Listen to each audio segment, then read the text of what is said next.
Hello, everyone. Welcome to Court with Krissy. Someone thinks that she got sentenced to too much time behind bars. And while this is a motion for sentence reduction, it sounds more like an appeal for ineffective counsel. Some of these facts had me flabbergasted. Pay no attention to what the judge says. He's going to issue a written ruling. I've got his decision at the end. Also, all the articles that I've shared, I've linked them in the description. Based on the press pictures, I wish I would have stumbled on this court sooner. I hope you like it. Court with Krissy is now in session. All right, Ransom County District Court is now in session. This November 17, 2025. The time is now 3:01 p.m. My name is Nick Thornton. I'm a District Court Judge for the Southeast Judicial District, which includes Ransom County. Due to the court's other business, I'm sitting in the Barnes County courtroom. The door is unlocked and open. I can see the Ransom County Courthouse and the Ransom County courtroom by reliable electronic means.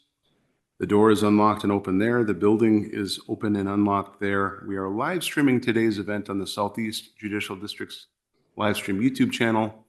Any member of the public or media can attend these proceedings in person in either Barnes County or in Ransom County, or may attend the proceedings by following along on the live stream YouTube channel.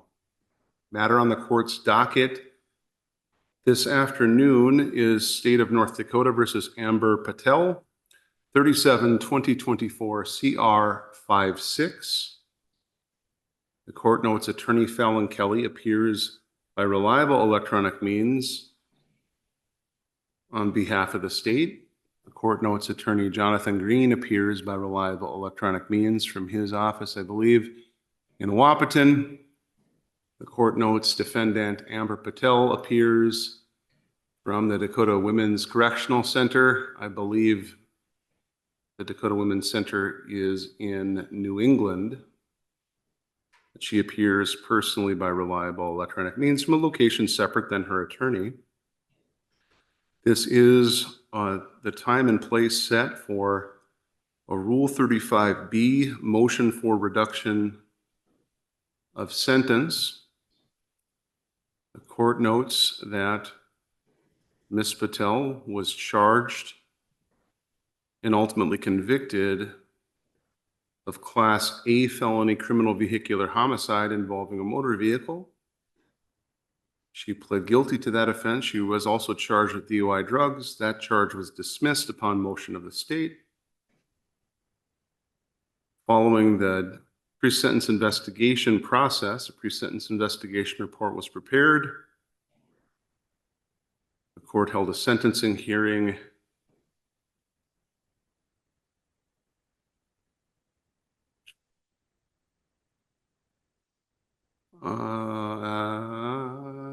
on August 14, 2025. At that time, Ms. Patel was sentenced to a term of 20 years, first served 12, balance suspended for a period of 3 years. She was given credit for 2 days actual pre-sentencing jail credit, 0 days good time credit. She was fined $2,000. She was ordered to pay court fees totaling another $1,025. The court ordered a chemical dependency evaluation. The court ordered the payment of a $50 pre-sentence investigation fee. The court ordered the defendant not to operate a motor vehicle while on probation or parole. The court left restitution open for 30 days from judgment. Conditions of probation were set forth in Appendix A. So the criminal judgment was issued August 14, Record Index 83. Appendix A, Record Index 84. Included the largely recommended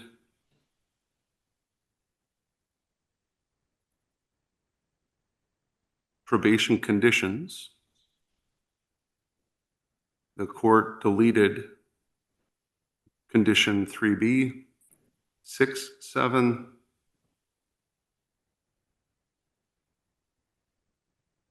The court added language to paragraph 15. The court added language to paragraph 18. The court added language to paragraph 22E. The court deleted 22B, C, and D. The court added language to paragraph 24. The court added language to paragraph 26, signed and dated the same. Ms. Patel's new attorney, and I say new attorney because she had defense counsel who was responsible for representing Ms. Patel throughout the case and at sentencing. Ms. Patel has hired new counsel or substitute counsel. Substitute counsel filed a motion, the present motion for reduction in sentence under Rule 35B on October 13, 2025. The state has filed a motion or a brief in response and requested a transcript. A transcript of the sentencing hearing was prepared. I do intend to take judicial notice that the court's jurisdiction expires 120 days from the date of sentencing. The court takes judicial notice that 120 days from August 14 is December 12, 2025. So the court retains jurisdiction to decide the Rule 35B issue until December 12, 2025. Because it is Mr. Green's motion, I'm going to hear first from Mr. Green. He can give me an opening statement. Then I'll hear from Mr. Kelly. And then if Mr. Green intends to take any evidence, he can call those witnesses thereafter. So Mr. Green, go ahead. Thank you, Your Honor. And thank you for hearing this discretionary request or motion to modify or reduce Ms. Patel's sentence. I haven't filed many of these. I haven't felt the need to do so, but in this case, I was compelled to do so, primarily because when I was contacted by Ms. Patel, she wasn't given the opportunity to speak, or she felt she wasn't given the opportunity to speak. The court certainly, I didn't review the transcript, but the court certainly gave her an opportunity to speak, as they do in every other sentencing I've ever sat through. But Ms. Patel was told to remain silent by her attorney, and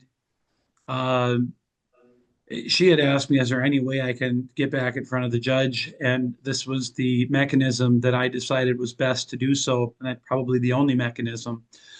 And so today I want the court to hear from Ms. Patel. And this motion's a little difficult. It always is when there's a death involved, to bring something like this back up after friends, family of the decedent have already gone through these things. And I had that conversation with Ms. Patel, and I think she's going to address that in her statement to the court. I don't want to get into too much because I feel like I'm taking away from Ms. Patel speaking, but that's the primary gist, Your Honor. And then after Ms. Patel gives her statement, with the court's permission, I would just like a brief minute or two to go through kind of a closing argument, which will be some discussion of the pre-sentence investigation report, Ms. Patel's history with chemical dependency and her traumatic growing up, et cetera. And then I want to talk a little bit about sentences that I have heard around the state for similar incidences. So with that, Your Honor, I will rest the opening statement here. Mr. Kelly. Thank you, Your Honor. Your Honor, the state will essentially be offering into evidence docket number 95, which is the transcript of the sentencing hearing. The state will be pointing out that, contrary to defense's argument today, the defendant, Ms. Patel, actually did have a chance to speak and give an allocution, and she did so at pages 42 and 43 of the transcript. And the state will ask the court to not modify the sentence because the sentence is just and proper. Thank you. Mr. Green. I'll call Ms. Patel. Ms. Patel, please raise your right hand so I can see it. Ma'am, for the testimony you're about to give, do you swear to tell the truth, the whole truth, and nothing but the truth, so help you God? Yes, sir. Yes, Your Honor. You can lower your hand. Mr. Green. Ms. Patel, you heard what Mr. Kelly said. Mr. Kelly just indicated that you had an opportunity to speak. Did you feel that you had a full and complete opportunity to state exactly what you wanted to at the last hearing? No, sir, not with my last attorney. I didn't, because I was told not to. She shook her head and mumbled to me not to say anything. Okay. Mr. Kelly has indicated that you still spoke for a little bit. Do you acknowledge that you may have spoken some, but you didn't get to address the court the way you wanted to? Not the way I wanted to. All right. Ms. Patel, at this time, do you have a statement prepared that you would like to provide to the court? I do. Okay. Go ahead and provide that statement. Okay. Your Honor, I want to start by saying how sorry I am that this has happened. I never meant to hurt anyone. It was an accident, a pure accident. I don't want to cause his family or friends any more pain by bringing this back to court, but Your Honor, in my last hearing, I was advised and told not to say anything. Your Honor, when I turned myself in to Travis Paper, he called Fallon Kelly on the way to jail and told him I turned myself in. But at my first court hearing, bond hearing, you asked him if he was aware of this, and Mr. Kelly stated he was unaware. Your Honor, he was aware I turned myself in. I have cooperated from the day of the accident till now. Every night I go to sleep, it's hell on me. I wake the other women up in prison by my screams. Your Honor, from the bottom of my heart, I never wanted anything like this to happen because I do care very much. If I could do something to change it, I would in a heartbeat. A man lost his life, and I have to live with that on my conscience every day of my life for the rest of my life. I need treatment more than I do prison. I need to know how to cope with my pain and trauma. Your Honor, if granted a second chance, I promise to do better. Thank you. Is that it? Yes, sir. All right. That's all I have, Your Honor. Mr. Kelly, do you have any questions of Ms. Patel? Yes, Your Honor. Thank you. Ms. Patel, I'm looking at a transcript of the sentencing proceedings that took place on August 14, 2025. Do you remember that day, the sentencing? At my bond hearing, No, the sentencing hearing? August 14th, Yes. I do. Okay. And so, Your Honor, I'll offer into evidence docket number 95. It's already in the docket, which would be the transcript of proceedings. I think the court could take judicial notice of that. I have no objection. The transcript is received. Thank you, Your Honor. Ms. Patel, I'm looking at page 42, and page 42 has that starting at line 11, the court states, quote, Ms. Patel, this is your opportunity to tell me anything you want me to know before I impose sentence. You don't have to say anything, but you certainly may. Here's your opportunity. And then the transcript shows on that same page, starting at line 15, you stating, quote, I honestly don't know what to say, Your Honor. I mean, I have a lot I want to say, but I don't know how to say it, so I'll just pass. I don't know.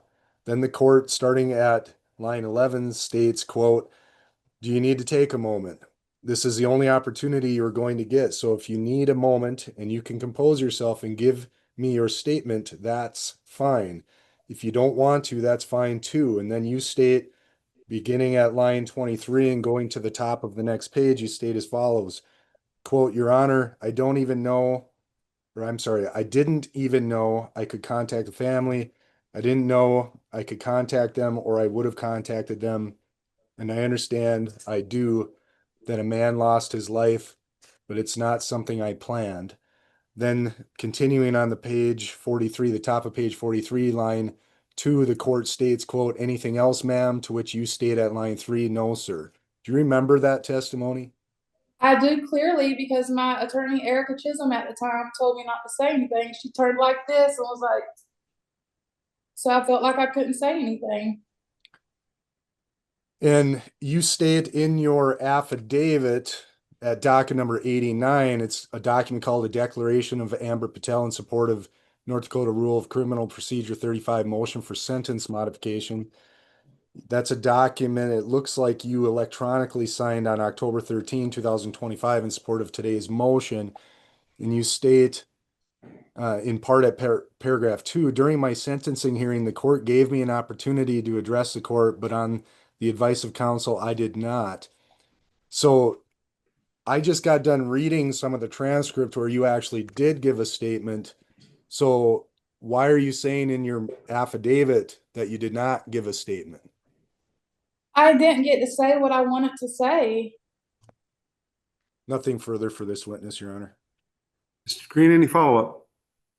Yeah, Ms. Patel, did your attorney discuss with you ahead of time that you should probably have some sort of prepared remarks for the family and for the court?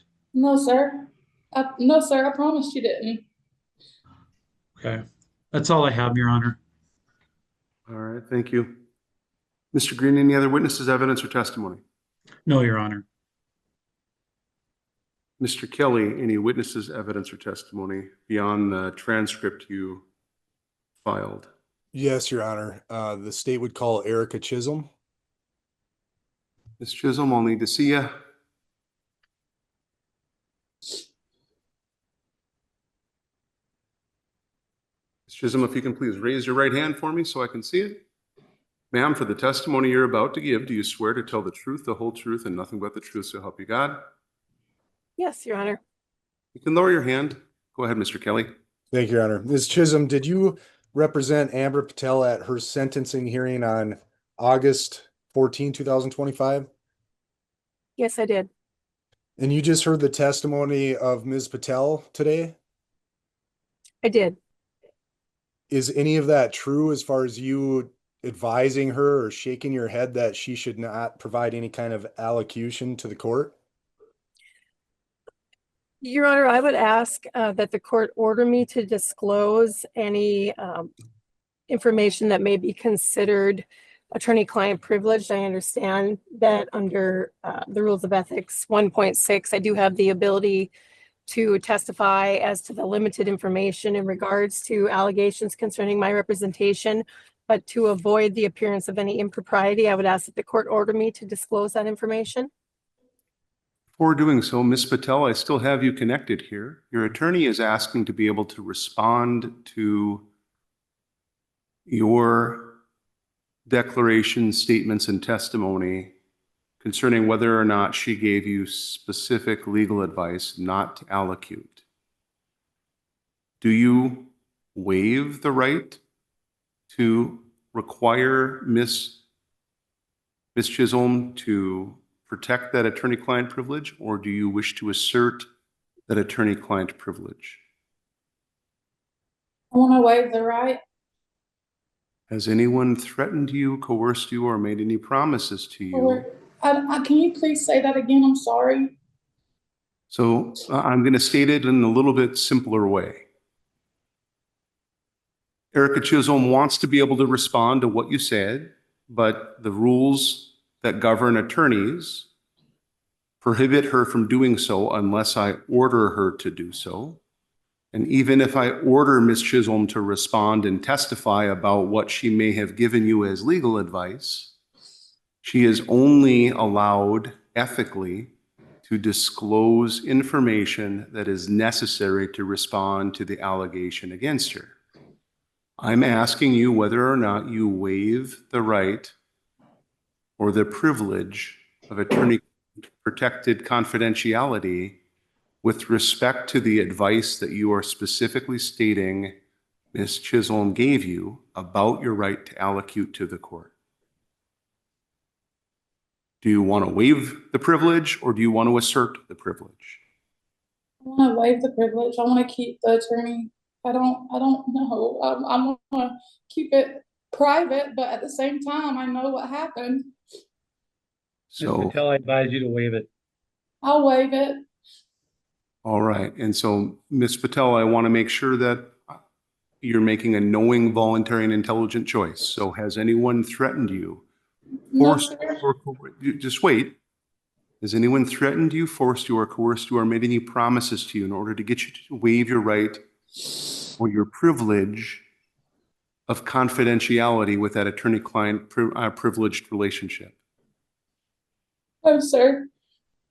And do you understand that the court intends to limit Ms. Chisholm's testimony if you waive the privilege only to the allegations that she gave you advice not to speak at sentencing? I understand. And again, you're waiving that privilege. Yes, sir. Do you need an opportunity to speak with Mr. Green about this anymore? Yes, sir. I'll put the two of you in a breakout room so you can discuss it.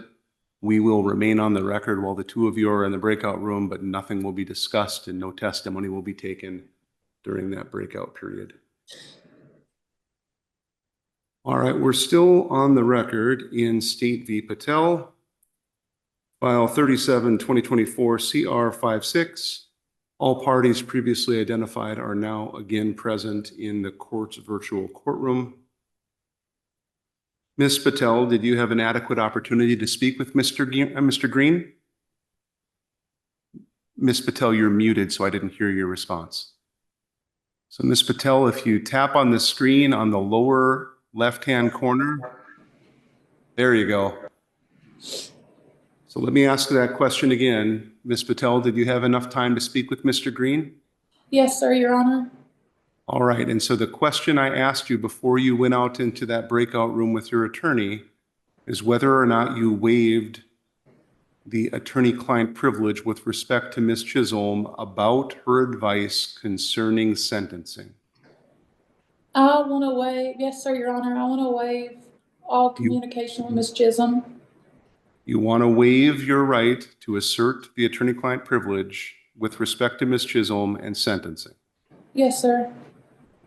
Has anyone threatened you, forced you, or coerced you, or made any promises to you in order to get you to waive your right to assert that attorney-client privilege? No, sir. Are you waiving your attorney-client privilege with respect to Ms. Chisholm freely, knowingly, and voluntarily? Yes, sir. And have you had enough time to speak with Mr. Green about that waiver?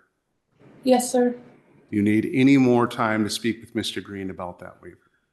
No, sir.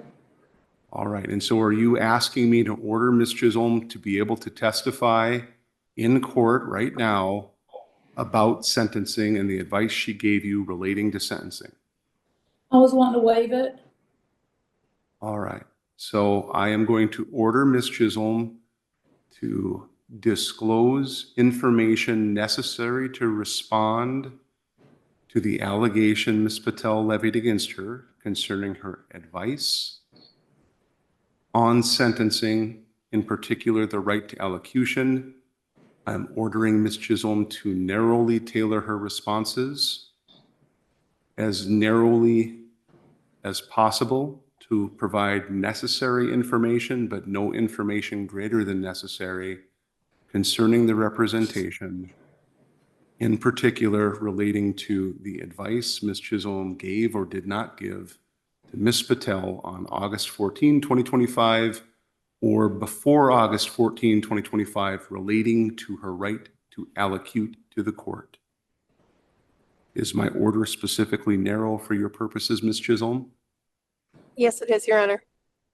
Mr. Green, is my order specifically clear and specifically narrow enough for your purposes?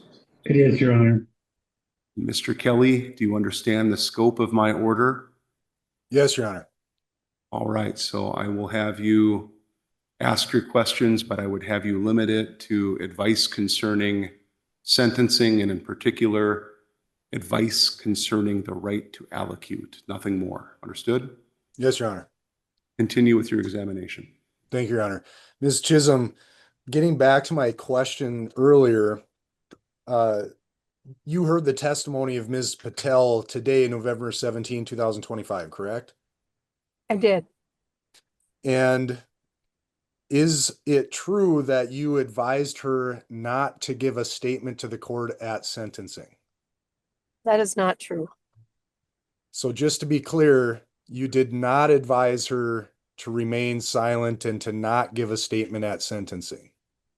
That is not correct. Okay. So did you give her any advice about allocution and the right to allocution at sentencing? At the sentencing hearing itself, I encouraged her to speak at the time that the judge gave her the opportunity. Is it true, as she alleges, that you shook your head no, as if to tell her she should not make a statement to the court during sentencing? That is not true. I encouraged her to speak when given the opportunity by the judge. Okay. Nothing further, Your Honor. Mr. Green, I'll allow cross-examination, but the scope of the waiver applies to you as well. So limit your questions to only those regarding the right of allocution. Ms. Chisholm, it seems from your testimony that you did not give her any advice prior to going to the sentencing hearing on what she should possibly say in terms of allocution. Is that Objection true? beyond the scope. I'll allow it. Overruled.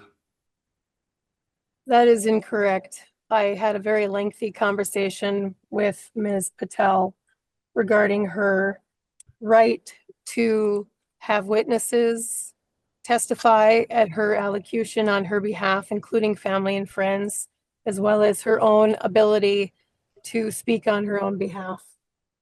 And when did that occur? It occurred after the pre-sentence investigation report was received and prior to the sentencing. I don't have anything further for this witness. All right, Mr. Kelly, any follow-up? No, Your Honor. Thank you. All right, thank you. Mr. Kelly, any other witnesses, evidence, or testimony? No, Your Honor. Mr. Green, any rebuttal, witnesses, evidence, or testimony? Yes, I would call Ms. Patel back to the stand. Ms. Patel, I will remind you that you remain under oath. Understood? Yes, sir. Mr. Green, go ahead. Ms. Patel, your prior attorney, has indicated that she had a rather lengthy conversation with you about you being able to call witnesses on your behalf and about you providing a statement. Is that true? No, sir. That's not true. In fact, did you even receive a copy of your pre-sentence investigation report? No, sir. I had never received a copy of my pre-sentence investigation report I don't have any. I never got it. All right. And did you ever receive any type of statement or anything indicating the hours and time that she put into this case? Objection No. beyond the scope. I'll withdraw the question. Nothing further, Your Honor. All right, Mr. Kelly, any cross-examination?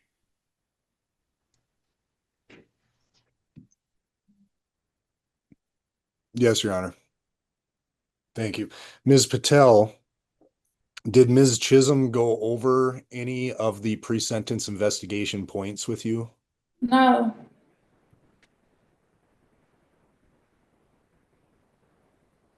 Nothing further, Your Honor. All right, thank you. Mr. Green, any other rebuttal witnesses? No, Your Honor. Closing argument, Mr. Green, it's your motion, so you'll go first and last. Thank you, Your Honor. I don't want to get too far into the weeds, but this is just like we're having another sentencing, and I have reviewed some of the evidence in this particular case. And the first thing that I noticed, Your Honor, when I went through this file was Ms. Patel's positive test for methamphetamine at the time of the accident.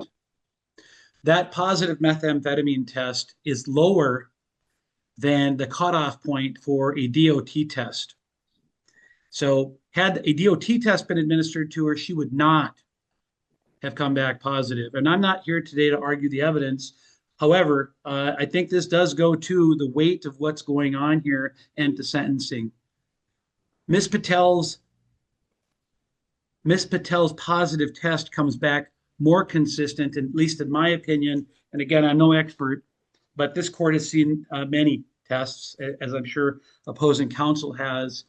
It's more consistent with her having been around or in contact with someone who had been using. But that's not the point, Your Honor. Despite the positive test, and yes, I'm sure that's weighed some here on the court's decision, I think more importantly, it's my understanding from sentencing that the court did not believe that Ms. Patel was owning up to what had happened here. And I believe she has. She did not leave the scene of the accident. She remained. She could have left. She could have called someone. She could, whatever. She could have just not remained. She stayed there. And I think that she deserves some credit for have stayed there. And then when the warrant came out for the issuance of her arrest, she didn't run. She didn't evade service. She didn't even leave the state of North Dakota. She could have went back, as the PSI shows, she's from Georgia, somewhere down south. She could have went back to her other home where she has family. She didn't. She met this thing head on. And I bring that up, Your Honor, because the sentence in this particular case seems, at least in my opinion, a little harsh. And I base that upon the fact of a case that happened over here in Richland County, State v. Chad Olson. And in that particular case, very similar facts, Your Honor. Difference is that in that particular case, Mr. Olson was driving under the influence of alcohol, not another controlled substance. Mr. Olson, in that particular case, did not remain at the scene. I'm not going to argue that he fled. I think in that case, he argued he didn't know what happened and left.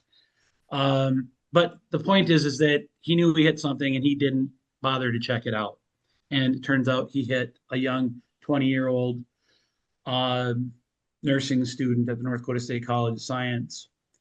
And this was all over the news. It was all over the radio. It was all over everywhere.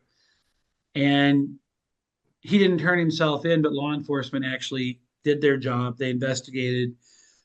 They worked diligently, and they found Mr. Olson.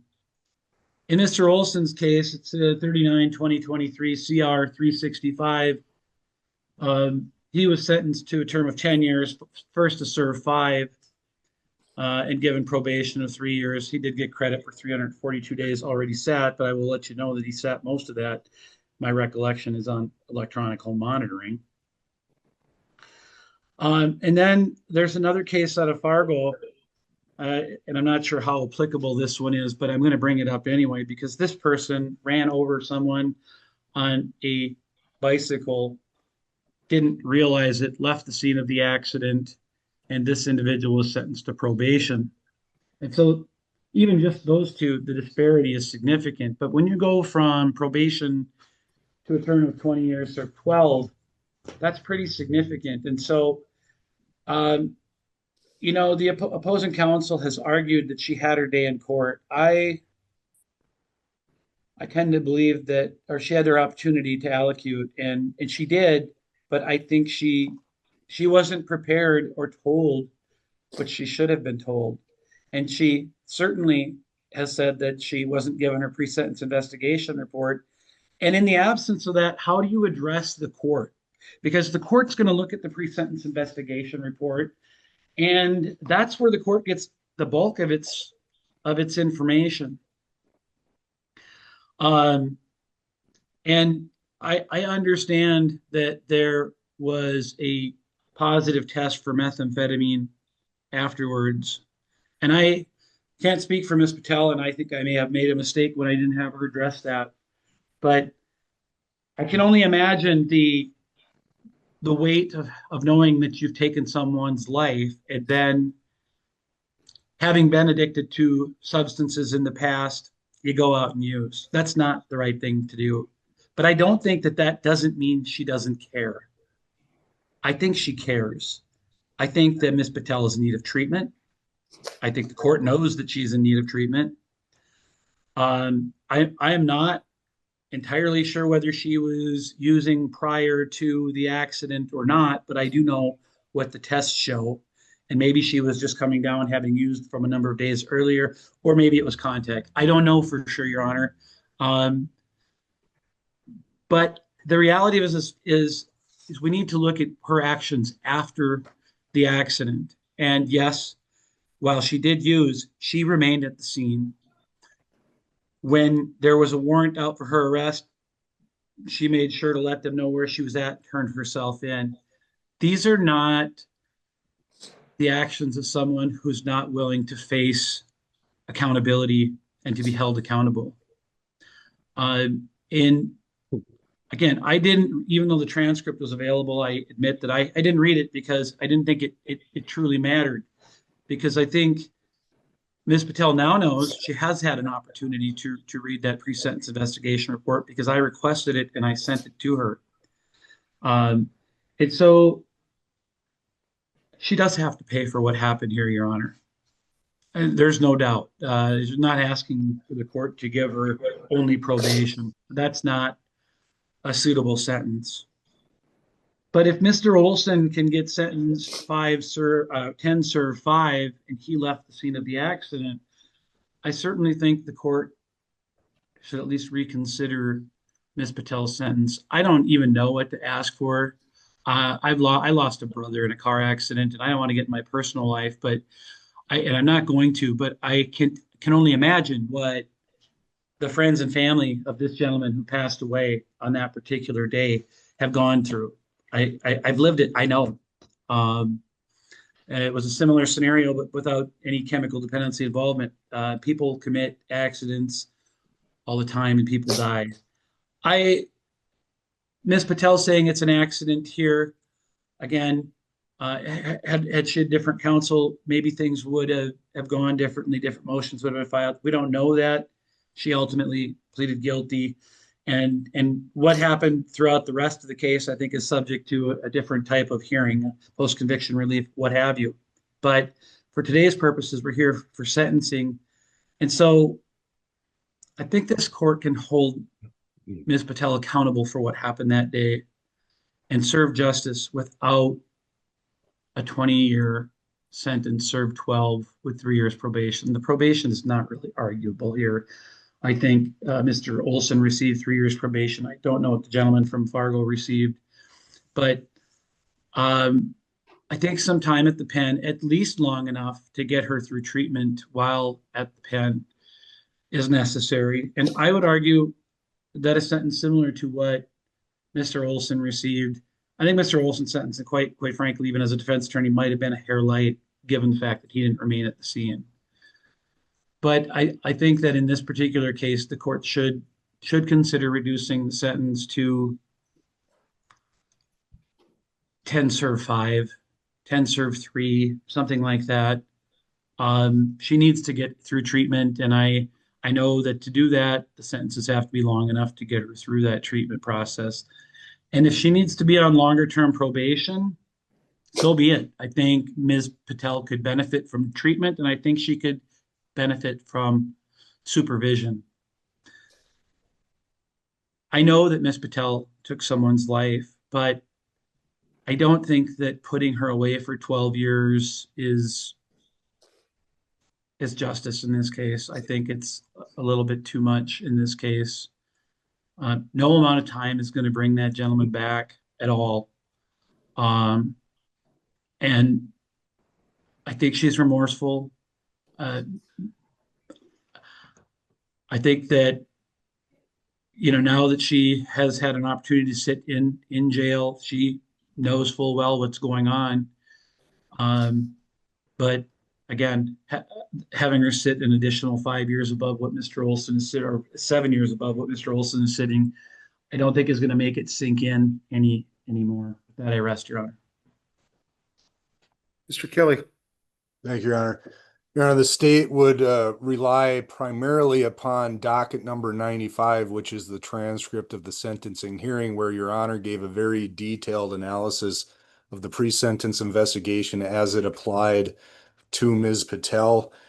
So that is argument number one. Argument number two is that in the state's reply brief at docket number 93, paragraphs 7 and 9, the state cites to State v. Lot 2019, North Dakota 18, and to United States v. Dela Paz, 698 Federal 2nd, 695 5th Circuit, 1983, to point out that because Ms. Patel had a chance and did actually give an allocution, that no error has been made.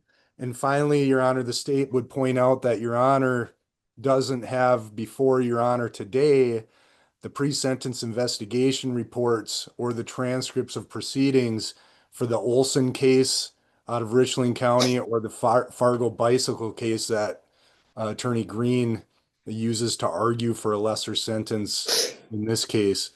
Your Honor, the state believes that Your Honor made the right decision on sentencing when sentencing occurred, and the state asks on behalf of the victims that the sentence remain as is and unamended. Thank you, Your Honor. Mr. Green, any rebuttal? Yeah, I want to be clear.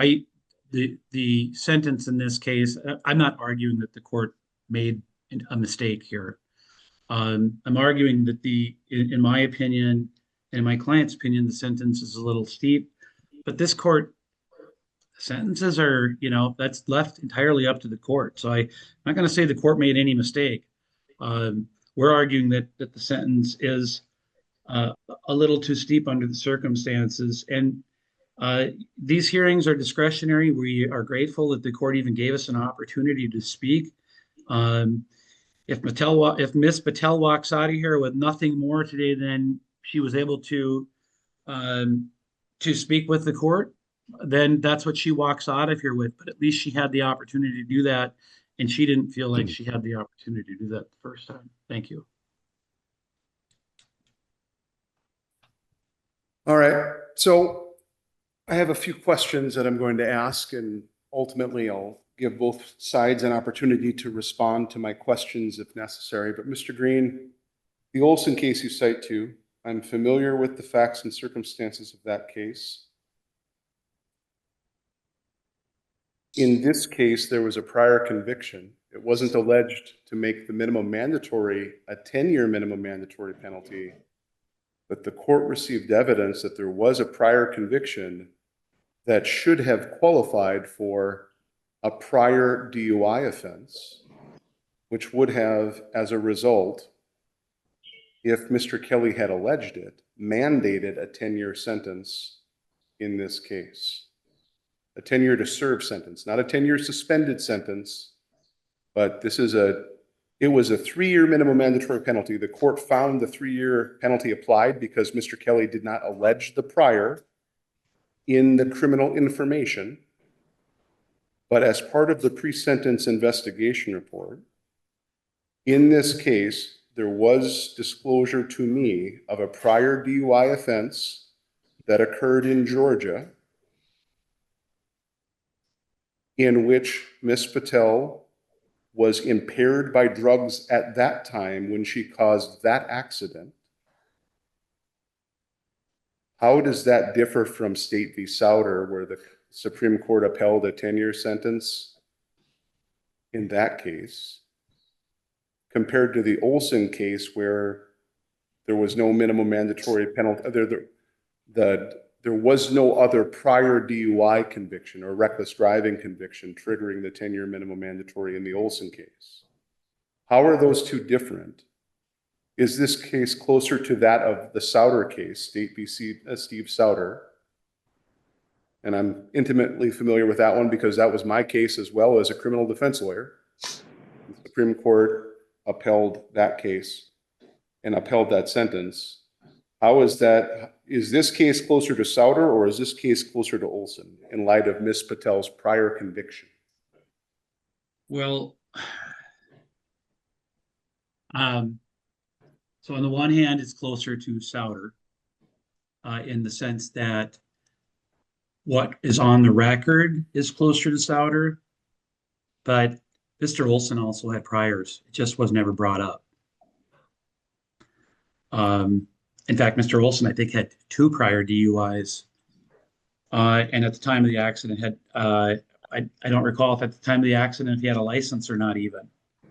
But my recollection is that he didn't. I don't want to assume facts though, so I'm not entirely sure. So I'm just going to put that on information and belief. And so the 2 cases were perhaps prosecuted differently. So in that regard, if we were to include facts that are not in the Olson case, then this case is closer to the Olson case. The DUI the priors were not alleged in that Olson case either. I don't know if they were disclosed in the Olson PSI. They were disclosed in this PSI. Yeah, and I don't know. I didn't get a copy of the Olson PSI either. All right. So in this case, there also was discussion in the pre-sentence investigation report and victim impact statement letters that the court received that Ms. Patel had made comments around the city of Oaks and had made social media posts that appeared to show a lack of remorse and a lack of changed behavior. In this case, before sentencing, Ms. Patel did not appear at one of her court-ordered evaluations. The court had to order it be rescheduled. At sentencing, in front of, on counsel table, she put it on top of counsel table, a rather large bag emblazoned with the word drugs on it, filled peering to the brim with prescription medication. Set it on the table at sentencing.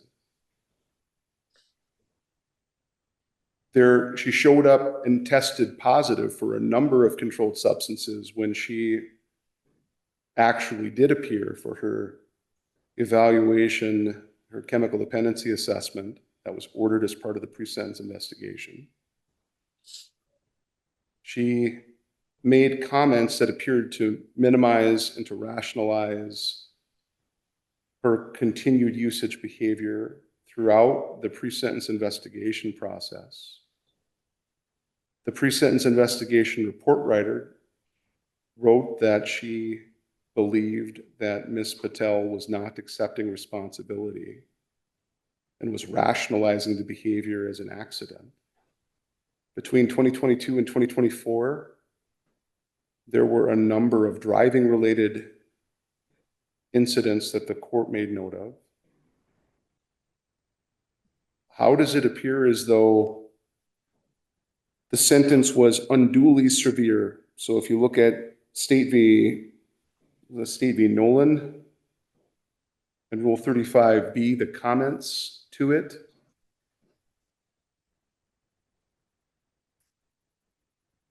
State v. Nealon, 2021 ND 217, paragraph 19.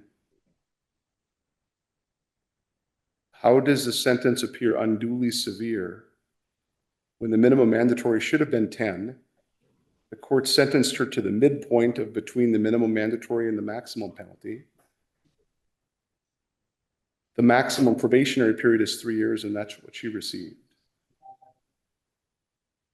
She shows up testing dirty for her chemical dependency assessment. She refuses to appear when required for part of her pre-sentence investigation. She has a prior offense where she told the evaluator or the pre-sentence investigation report writer that the same thing happened in Georgia, meaning that she was impaired at the time that she got into a traffic accident or traffic collision.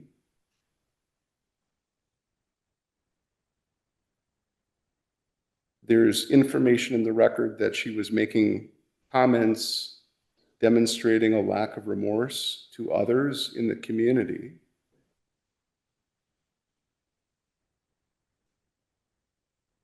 And the sentence is fairly consistent to that of State v. Souter, which was decided in the Southeast Judicial District. I understand State v. Olson was also decided in the district.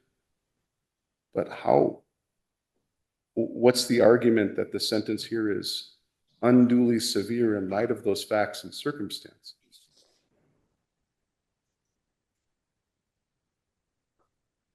I'm just. Your Honor, if you were to review the Olson case, he was actually brought in at one point in time for not abiding by his bond conditions, and there were also a number of public statements made that even made the newspaper in Olson's case about how he appeared to lack remorse. But I want to focus on Ms. Patel's representation. What attorney allows their client to bring in a bag full of drugs? It says drugs on it, presumably filled with her prescription medication, and to place that on the table, first of all.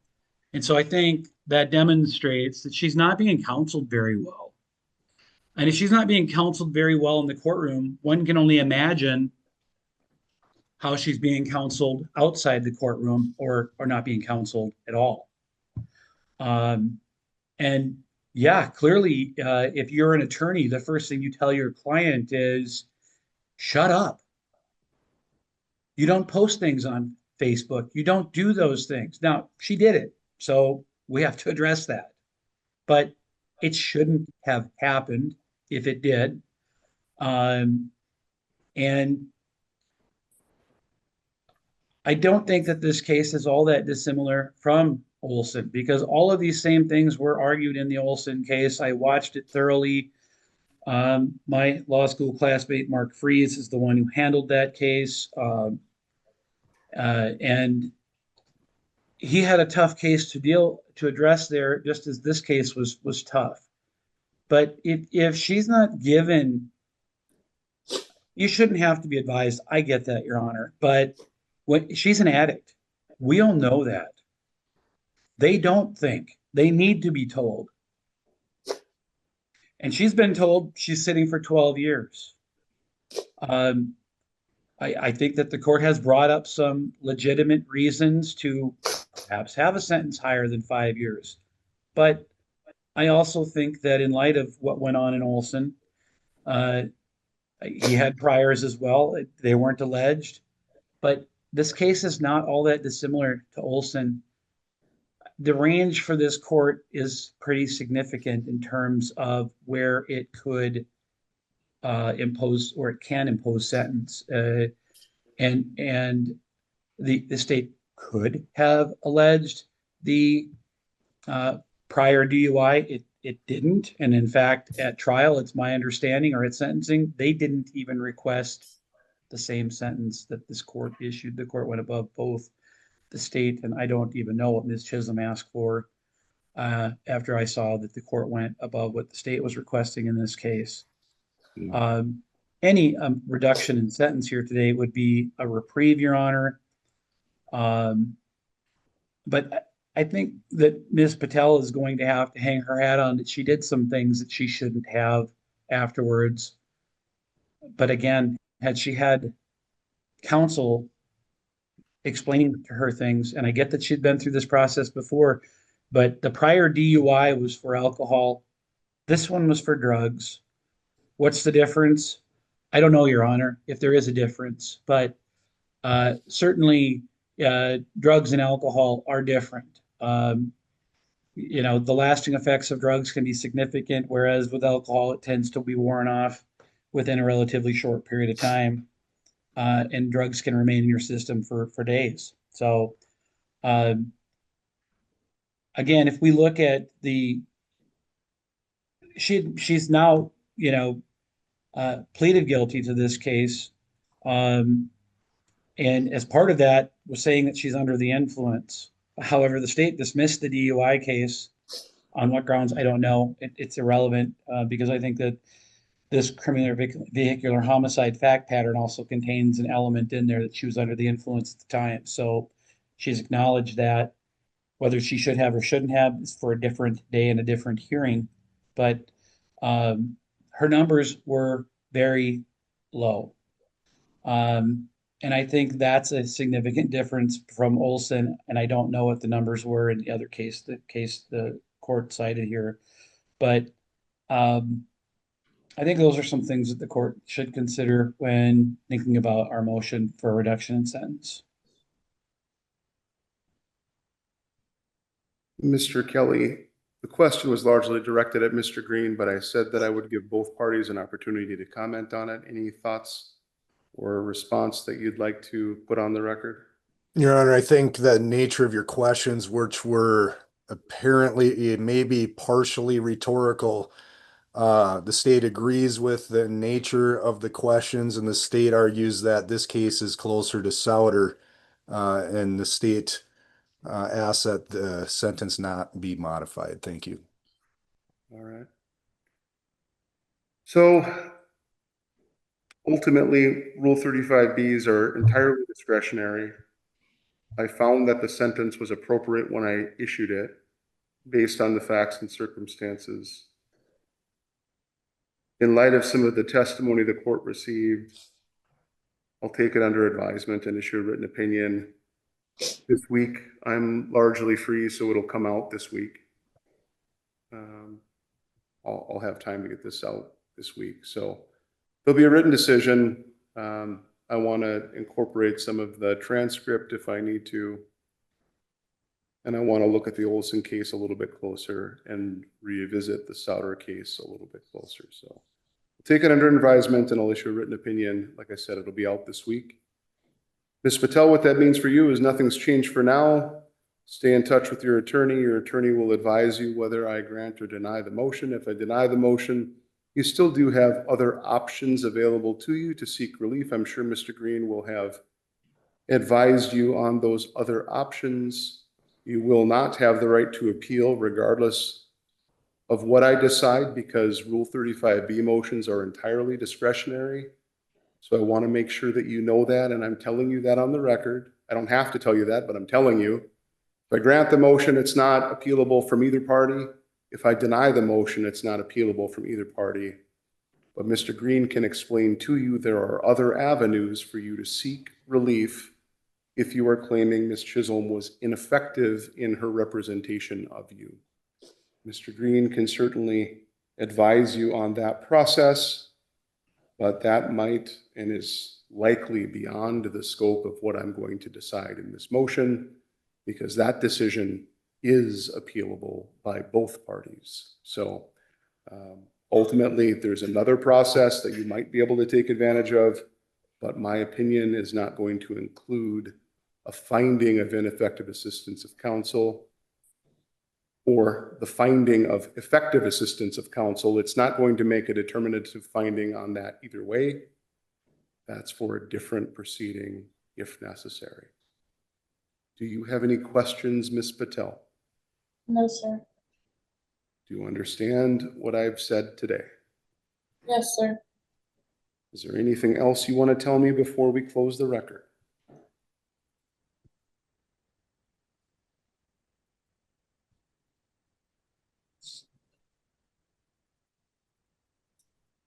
Can I speak with my attorney, Mr. Green, real quick?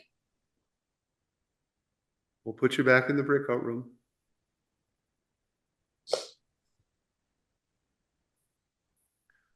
All right, we're still on the record in State v. Patel, 37-2024 CR 56. All parties previously identified are present. Courtroom is still open. Ms. Patel, have you had enough time to speak with Mr. Green? Yes, sir. Anything else you want on the record before I close the record? Yes, sir. I just want you to know how sorry I am and that I know I'm an addict and I need treatment. I need the help.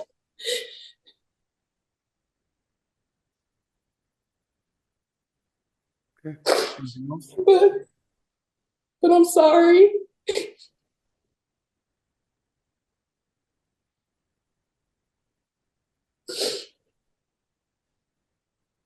Anything else, ma'am? No, sir. All right. Anything else from any other party?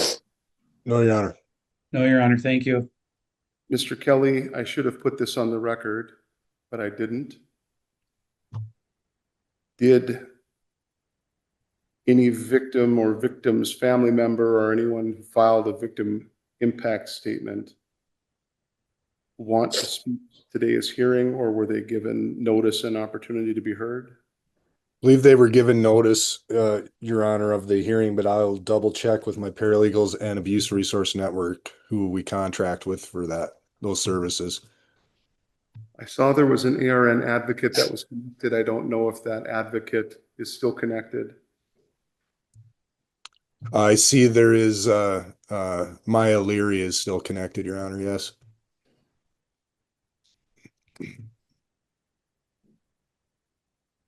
Ms. Leary, do you have any information concerning the victim's positions? Ms. Leary, you're muted. So I just received a text message through Zoom from Ms. Leary indicating that she's having difficulties with her microphone. She did let the victims know. I just wanted to put that out there because Marcy's Law was invoked previously, that anyone who has an interest as a victim is entitled to an opportunity to be heard on any matter concerning sentencing under the North Dakota State Constitution. And it appears as though notice was given. And considering no one has appeared, the court believes Marcy's Law has been satisfied. Anything else you want to put on the record in that respect, Mr. Kelly? No, Your Honor, thank you. Mr. Green? No, Your Honor, thank you. We are adjourned. Have a good day. Have a good day. Thank you.